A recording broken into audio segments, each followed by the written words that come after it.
अस्सलाम वालेकुम। आज हम नेक्स्ट फ़िलोसोफ़र को स्टडी करेंगे जिनका नाम है एवरोस या इब्न रुश्द। इब्न रुश्द का पूरा नाम है अबुल वलीद मोहम्मद इब्न अहमद इब्न रुश्द। इनको वेस्ट या यूरोप में एवरोस के नाम से पहचाना जाता है।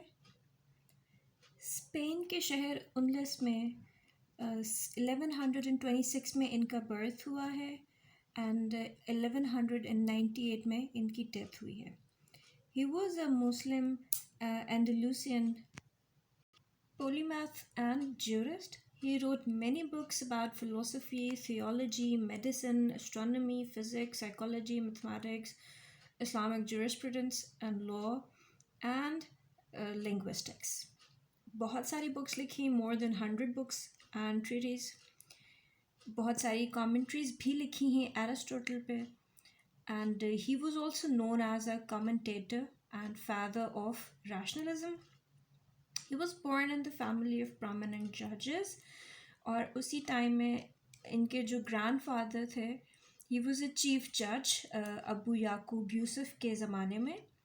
और अबू याकूब यूसुफ जो हैं ये he was a founder of philosophy. So he was very fond of philosophy, और फ़िलोसफ़ी के शौक़ की वजह से ही इन्होंने अबू याकूब ने इब्न रुश्द को उनको कहा कि आप डिफरेंट फ़िलोसफ़ी की जो बुक्स हैं, क्योंकि एरिस्टोटल की जो बुक्स हैं वो बहुत ज़्यादा, जब अल-फ़राबी और इब्न सीना ने जो उन पे राइटिंग्स की हैं या उनकी जो कह सकते हैं कि ट्रांसलेशन की है, तो वो ज़रा चीज़ें बहुत डिफरेंट थी। तो इनका इनको जो असाइन किया गया था काम, वो यही था कि इन्होंने तो लैटिन वर्जन नहीं था एरिस्टोटल की फ़िलोसफ़ी का, तो उन्होंने लैटिन में ट्रांसलेट करना था। मोर ओवर इनको ये भी असाइन किया गया था कि ये सॉर्ट आउट कर सकें कि जो ट्रांसलेशंस हुई हैं या जो प्रीवियस काम हुआ है उसमें से ओरिजिनल राइटिंग्स और ओरिजिनल टीचिंग्स क्या थी एरिस्टोटल की, and he had to restore the original teachings of Aristotle. और उसमें इब्न सीना और अल-फ़राबी की जो अपनी टीचिंग्स हैं उसको सॉर्ट आउट करें, उसको सेपरेट आउट करें, और एरिस्टोटल और प्लेटो की जो कि रियल और एक्चुअल उनकी टीचिंग्स थी उसको अलग करें। क्योंकि न्यू प्लेटोनिस्ट टेंडेंसीज जो थी अर्ली मुस्लिम की, वो क्या थी, वो अल-फ़राबी और एविसीना जो थिंकर्स थे उनको अपोज़ करती। लाइक जब हमने इमाम ग़ज़ाली के बारे में पढ़ा, तो इमाम ग़ज़ाली ने फ़िलोसोफर्स को रिफ्यूट किया on the basis of Al-Farabi and Ibn Sina's writings. उन्हें लगता है कि जो ग्रीक फ़िलोसोफर्स हैं एरिस्टोटल, उनकी राइटिंग्स जो हैं वो एक उन्होंने चार्ज भी लगा दिया अनबिलीफ का, कि जो ऐसे करें तो वो कुफर का फतवा सा उन्होंने लगा दिया था कि जो कोई उनकी टीचिंग्स को मानेगा एरिस्टोटल प्लेटो की, वो दीन इस्लाम से खारिज हो जाता है।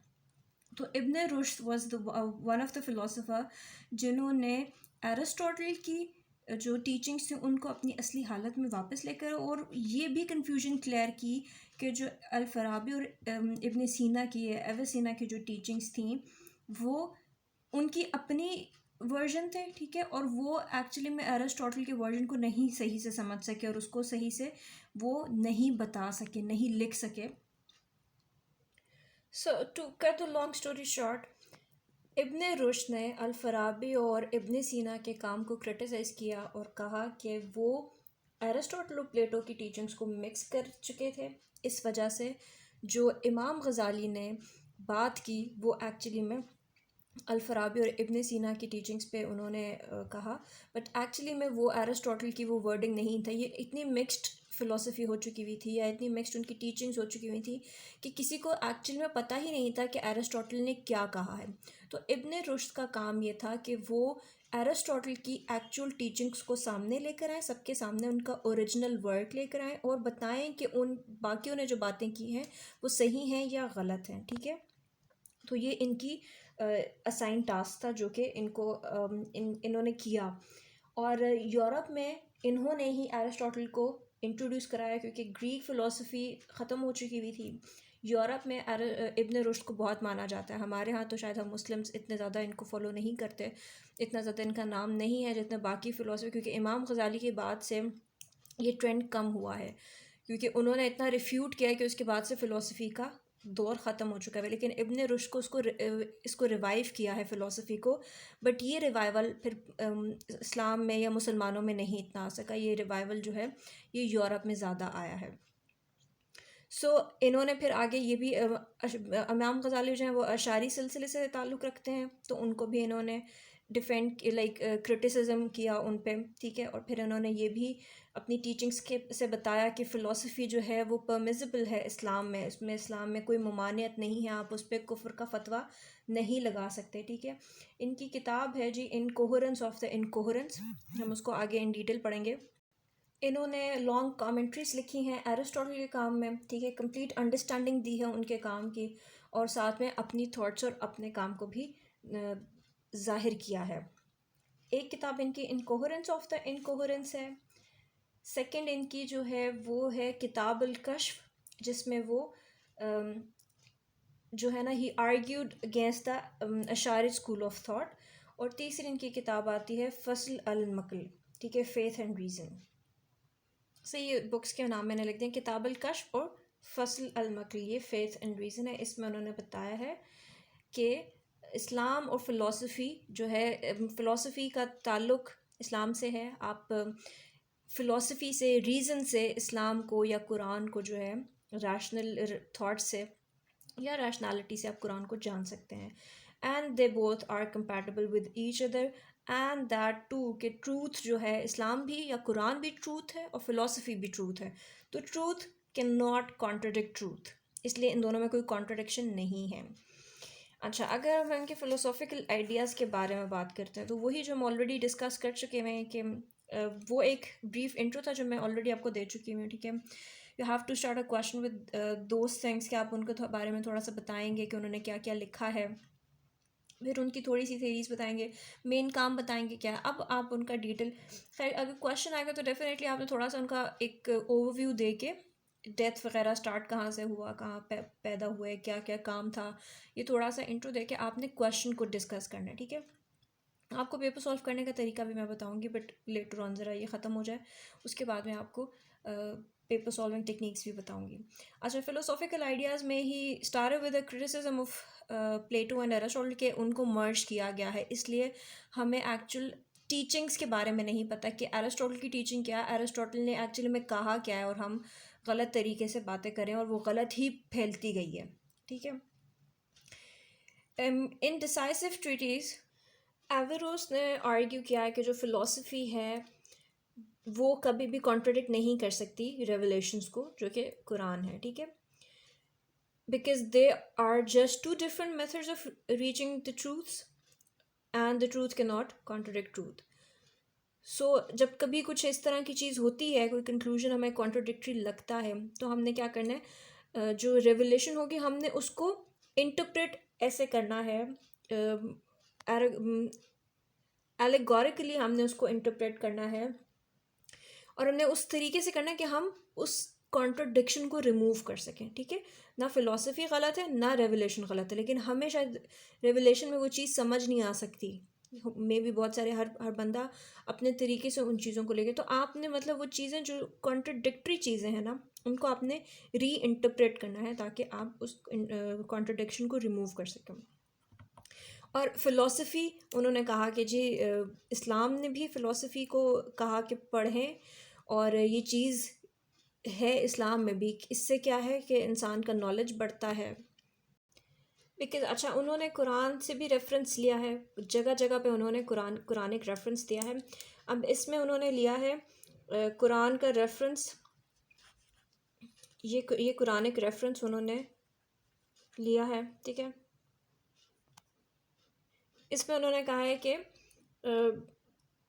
Averroes refers to the philosophers who during his lifetime had access to the highest methods of knowledge, and he also argues कि जो कुरान है, it calls for Muslims to study philosophy, क्योंकि study and reflection of nature जो है it increases the person's knowledge of the God, ठीक है। उन्होंने Quranic passages को भी कोट किया और बताया कि जो है philosophy is necessary, and it's probably an obligation, at least among on those who have the talent for it, so like इमाम गज़ाली जैसा कहते थे कि फ़िलासफ़ी जो है वो एक बिदअत है, या ग्रीक फ़िलासफ़ी इज़ अ बिदअत, आप उसको फॉलो ना करें। तो उन्होंने कुरानिक रेफरेंसेस दिए हैं, एंड ही उन्होंने शायद कोई लीगल ओपिनियन भी ऐसा दिया है ये जिसमें वो कह रहे हैं कि फ़िलासफ़ी अगर जो हाईएस्ट टैलेंट जिनका है वो फ़िलासफ़ी को ऑप्ट करें ताकि वो नेचर को समझ सकें, यूनिवर्स की अंडरस्टैंडिंग उन्हें हो। Here Averroes distinguishes between three modes of discourse. अब उन्होंने एक बताया, एक होता है रेटोरिकल, ठीक है, रेट्रिकल होता है या रेटोरिकल होता है, डायलेक्टिकल होता है, एंड तीसरा होता है डेमोन्स्ट्रेटिव। रिटोरिक के बारे में या रेट्रिकल के बारे में कहते हैं कि ये वो चीज़ है जो परसुएशन पे बिलीव लाइक बेस करती है, and it's accessible to common masses. इसका मतलब ये कि लाइक कुरान में कुछ कुरान इज़ अ रिटोरिक कि आपको जो चीज़ें हैं वो आपको एज इट इज़ एक्सेप्ट करनी है, ठीक है। इसमें आपको जो सच है वो कुरान में से मिल रहा है, and it's available to every people, every human जो उसे सच को जानना चाहता है, ट्रूथ को जानना चाहता है। सो कुरान ने उस रिटोरिक को यूज़ करते हुए परसुएड किया है ह्यूमंस को टू एक्सेप्ट द ट्रूथ, ठीक है। सेकेंड चीज़ आती है डायलेक्टिकल की। Dialectical it's based on debate, जिस तरह हमने सोक्रेटिस का पढ़ा या प्लेटो का पढ़ा कि it's kind of a debate या कॉन्ट्रोडिक्शंस आती हैं, आप एक दूसरे से बहस मुबाहिसा करते हैं सच जानने के लिए, ठीक है। So it is employed by theologians या उलमा होते हैं, स्कॉलर्स हैं, थियोलॉजियंस हैं या स्कॉलर्स हैं, ठीक है। वो एक दूसरे से बहस करते हैं, बात करते हैं ताकि आप किसी एंड पॉइंट पे, किसी एंड रिजल्ट पे पहुंच सकें। फिर लास्ट चीज़ आती है demonstrative. It's based on a logical deduction, और ये जो लॉजिकल डिडक्शन है ना, ये है जी फ़िलासफ़ी में। फ़िलासफ़ी यूज़ करती है लॉजिक की बात, बेस पे बात करती है। जिस चीज़ की लॉजिक नहीं बनती ना, फ़िलासफ़ी उसको मानती नहीं है। तो ये जो लॉजिक है ये फ़िलासफ़ी यूज़ करती है, और it is available for the people जो उनको उसको जानना चाहते हैं, टू द लर्नड, ठीक है, but provided the best possible understanding and knowledge.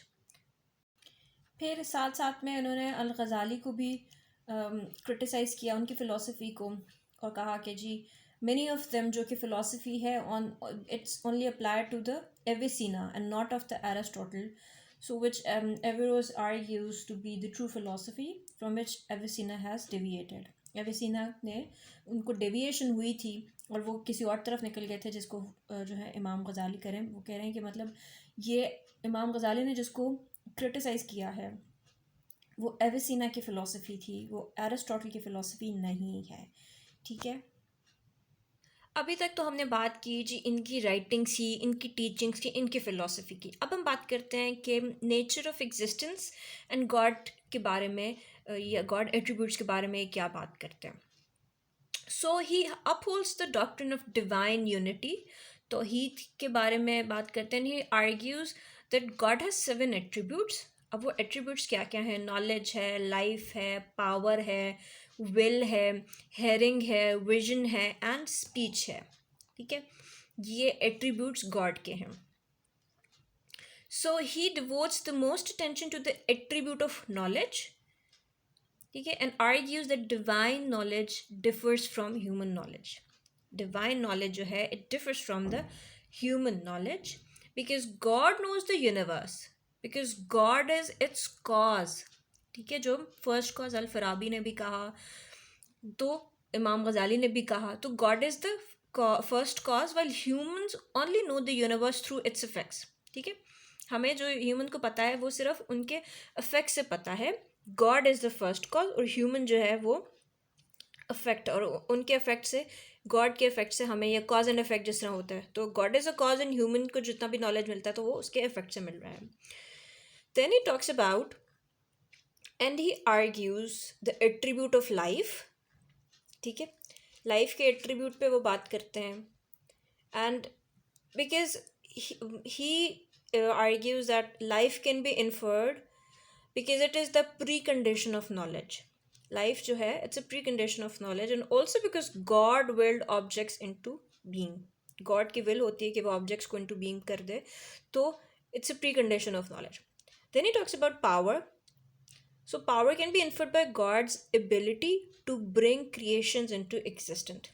अब गॉड की एबिलिटी है कि वो क्रिएशंस को एग्जिस्टेंस में लेकर आए, ये गॉड की पावर है और ये पावर गॉड से मिलती है, ठीक है. Then he talks about when he argues knowledge and power give rise to speech. Regarding vision and speech, he says that because God created the world, he necessarily knows every part of it in the same way an artist understands his or her work. ठीक है, मुझे पता है कि मैंने कुछ किया है तो I know each and every bits and pieces में मुझे सब कुछ पता है, उसका नॉलेज है. So God has created the universe, God knows each and everything. So दो चीज़ें जो है, दो एलिमेंट्स जो है वर्ल्ड के, वो क्या है? Visual and auditory. God must necessarily possess the vision and speech. ठीक है, आप चीज़ों को देख सकते हैं, सुन सकते हैं, तो गॉड के पास विजन और स्पीच है, तो ये चीज़ दुनिया में, ये चीज़ हमें दिख रही है ना. ठीक है, ये हो गया जी गॉड के एट्रीब्यूट्स. अब गॉड की एग्जिस्टेंस के बारे में वो बात करते हैं. So he lays out his views on the existence of God. अब इसमें ना इनके जो ट्रीटिस है उसका नाम है the exposition of the methods of proof. ठीक है, the exposition of the methods of proof.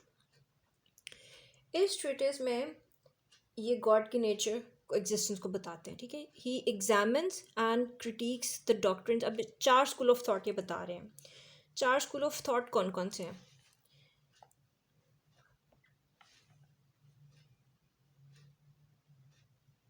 अशारित्स, मुत्सलाइट्स,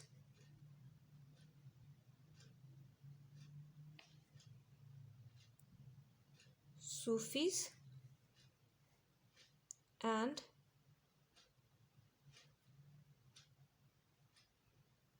लिटरलिस्ट्स. ठीक है, जिसको अल हशविया भी कहा जाता है, हाशविया. ठीक है, सो ये 4 स्कूल ऑफ थॉट्स हैं. He examines their proofs of God and existence. उनके उनके गॉड के जो भी इनके एग्जिस्टेंस के चीज़ें हैं, ठीक है, वो उन्होंने पढ़ी हैं, एग्जामिन की हैं, और उस पर क्रिटिक भी एक दूसरे के ऊपर क्या क्रिटिसिज्म है उन्होंने वो भी स्टडी किया है. और उसके बाद जो है ना, he come up with 2 logical arguments. ठीक है, गॉड की एग्जिस्टेंस पे इन्हें ये 2 लॉजिकल आर्ग्यूमेंट मिलते हैं. One is the Providence and the other one is the invention. ठीक है, एक प्रोविडेंस आ गया, दूसरा आ गया इन्वेंशन. अब प्रोविडेंस आर्ग्यूमेंट क्या है? In this, he considers that the world and the universe seem finely tuned to support human life. Right? कि इस दुनिया में जो जो चीज़ें हैं ना, for example sun, moon, rivers, ठीक है, और बहुत सारी जो भी चीज़ें एक्सेट्रा, वो सारी जो है ना वो ह्यूमन लाइफ को सपोर्ट कर रही हैं. सो प्रोविडेंस हो गया कि वो चीज़ें जो है, ये यूनिवर्स है, ये ह्यूमन लाइफ के साथ प्रोविडेंट है, एक दूसरे को सपोर्ट करी है. And the other point is कि ये सब चीज़ें जो है ना ह्यूमन को सपोर्ट करी और ये वेलफेयर ऑफ ह्यूमन के लिए ही बनाई गई हैं, सपोर्ट जो करेंगे. Then there is another argument जिसको हम कहते हैं इन्वेंशन आर्ग्यूमेंट. उसमें क्या है कि जो वर्ल्डली एंटिटीज़ है ना, such as animals and plants, appear to have been invented.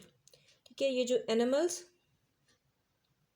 And plants हैं इनको इन्वेंट किया गया है, और ये चीज़ें इन्वेंटेड हैं और ये चीज़ें ह्यूमन लाइफ को सपोर्ट करी हैं. सो यहाँ से वो बात करते हैं कि देयर इज़ अ डिज़ाइनर जो कि इस सारी क्रिएशन के पीछे है. ठीक है, एक एंड रिजल्ट ना, ये तो 2 आर्ग्यूमेंट्स है ना, ये हैं टेलियोलॉजिकल क्या होता है कि हमें एक स्टार्ट पॉइंट है. एरिस्टोटल टेलियोलॉजी की बात करते हैं. स्टार्ट पॉइंट है, और उसने एक अपने फिनिश प्रोडक्ट पे जाना है, ठीक है। आई एम सॉरी, कुछ थोड़ा प्रॉब्लम हो रहा है इसमें। उसने अपने फिनिश प्रोडक्ट में जाना है। फॉर एग्जांपल एक सीड है, वो सीड जो है उसका, अब टीलियोलॉजी उसकी क्या है ना, उसने अपना एक फिनिश प्रोडक्ट या एंड रिजल्ट क्या है, उस सीड ने एक बड़ा ट्री बनना है, ठीक है। तो उसकी डेस्टिनी ये है। इसी तरह इन सब चीज़ों की डेस्टिनी, यूनिवर्स की क्रिएशन जो है, दिस इज़ द डेस्टिनी। इस चीज़ की, इस चीज़ की, इस चीज़ की, इन सब की डेस्टिनी क्या है? Creation of the universe. तो यहाँ से वो बात करें कि एक एक चीज़ें हैं दुनिया में, हमें दो चीज़ें दिखती हैं, एक प्रोविडेंस है और एक इन्वेंशन है। अब ये दोनों चीज़ें जो हैं ये ह्यूमंस के लिए बनाई गई, like there is someone behind the scene जो इन चीज़ों को बना रहा है और जिसकी वजह से हमें ये सब कुछ दिख रहा है। और वो जो है वो अल्लाह है, खुदा है, ठीक है। फिर अब ये बात करते हैं pre eternity of the world की। शुरू से जब से ये दुनिया बनी है, जब से फ़िलासफ़ी स्टार्ट हुई है, या कह सकते हैं कि इब्न रुश्द से बहुत सदियों पहले भी ना, ये एक सवाल हमेशा से मुस्लिम थिंकर्स हों या नॉन मुस्लिम थिंकर्स हों, ये एक डिबेट रही है कि whether the world was created at a specific moment in time या it was always existed, ठीक है, हमेशा से था या किसी एक मोमेंट ऑफ टाइम में बना है। सो न्यू प्लेटोनिक फिलोसोफर जो थे, new platonic philosopher, when I am saying new platonic philosopher that means al Farabi and Avicenna, ठीक है। उनका आर्ग्यूमेंट ये था कि the world has always existed, ठीक है। और इस व्यू को क्रिटिसाइज करते रहे थियोलॉजियंस और अशारी फ़िलासफ़र्स। अशारी में कौन आते हैं? गज़ाली, अल गज़ाली, ठीक है।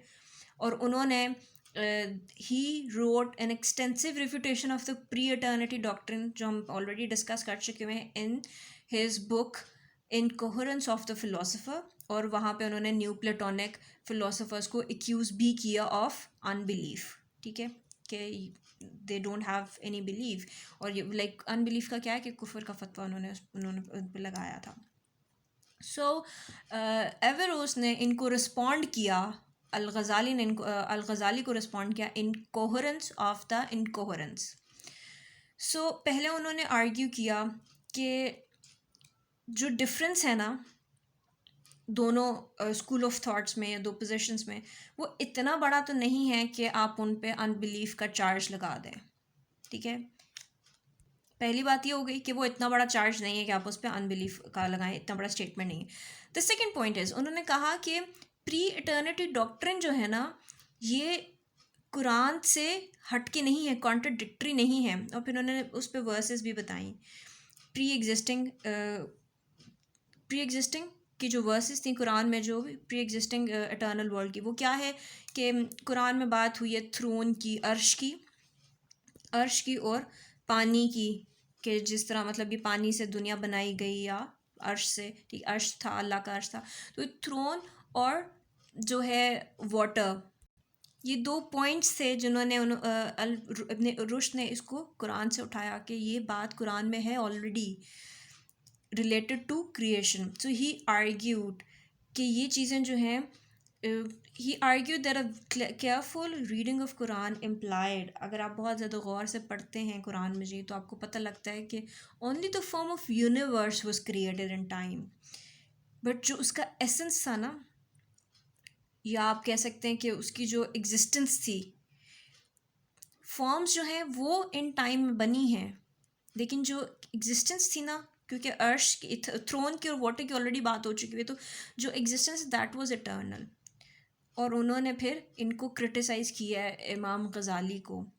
ही further criticise the kalam theologians for using their own interpretations of scripture to answer questions that should have been left to philosophers, ठीक है। जो लोग गलत सलत बातें करते हैं उसको भी उन्होंने क्रिटिसाइज़ किया, और उन्होंने कहा कि कुरान में ये चीज़ें हो चुकी हुई हैं, कुरान में ये ज़िक्र है, दैट मीन्स कि ये pre eternity of the world को जस्टिफाई करता है, ठीक है। तो इस तरह करके उन्होंने फ़िलासफ़ी और कुरान को, दोनों को कहा कि ये ट्रूथ फाइंडिंग आपको वेज़ मिलेंगे और इनमें से कोई भी जो है वो गलत नहीं है, ठीक है।